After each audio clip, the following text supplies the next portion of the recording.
видение использования современных иҷрои тарҳи зеҳни сунъӣ дар тоҷикистон баъд аз як соли музокирот мавриди татбиқ қарор мегирад.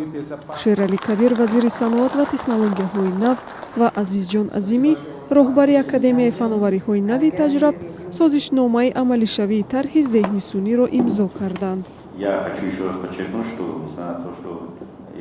ман бори дигар мехоҳам зикр кунам, ки мо барои рушд монеаҳое дорем. барои мисол, дар бархе аз бахшҳои иқтисод, аммо технологияҳои фановарӣ ва технологияҳои марбут ба зеҳни сунъӣ ба сармоягузории ҷаҳонӣ ниёз надоранд. бояд стратегияи дуруст ва он зовияҳоеро мушаххас кард, ки натиҷаи мусбат диҳанд.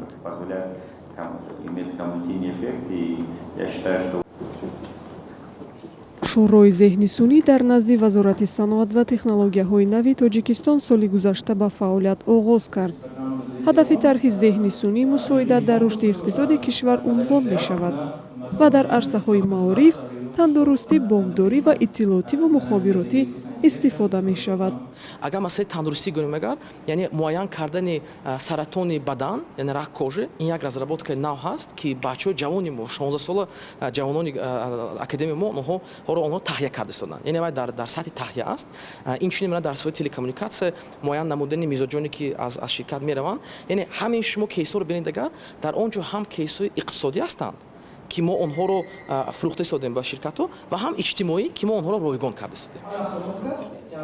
роҳандозии тарҳи зеҳни сунъӣ дар Тоҷикистон бори нахуст сурат мегирад. ба қабли Азизҷон Азимӣ, мушкили асосӣ дар ин самт дастрасӣ ба интернет, суръати суст ва нархи гарони он аст. ин камбуд барои омодасозии кадрҳо дар ин самт таъсири манфӣ мерасонад.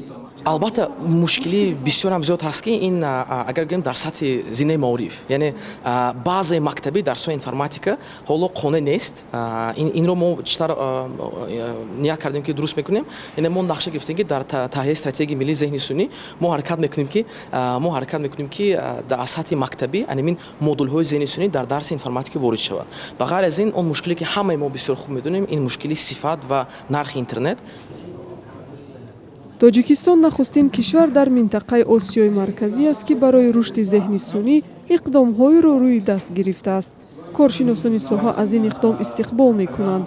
онҳо мегӯянд рушди зеҳни сунъӣ ба интернет бастагӣ надорад, балки нақши муҳимро дар пиёда кардани чунин тарҳ асосан теъдоди зиёди додаҳо мебозад. барномаҳое, ки бо технологияи зеҳни сунъӣ сохта мешаванд, ин барномаҳое ҳастанд, ки пеш аз ҳама ба додаҳои зиёд ниёз доранд.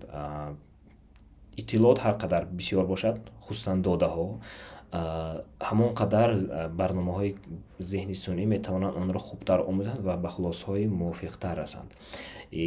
ва дар ин сурат то чӣ андоза ба он интернет лозим аст ё не, гуфтан мумкин аст, ки бо худи технологияи интернетӣ он қадар сахт алоқаманд нест. Яъне метавонад, ки барномаи зеҳни сунъие, ки шумо менависед, дар дохили компютери шумо кор кунад ва бе ягон дастрасӣ ба интернет.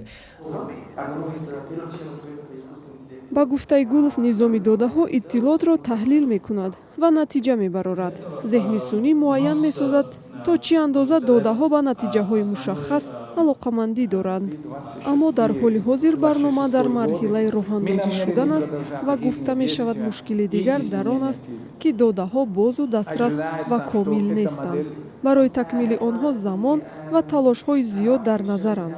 Азизҷон Азимӣ, ки бархе аз барномаҳои сохтаашро дар арсаи бонкдорӣ ба кишварҳои ҳамсоя фурӯхтааст, умед дорад, ки тарҳҳояшро бо кӯмаки мақомот ҳам дар Тоҷикистон ва ҳам хориҷ аз кишвар тавсея диҳад.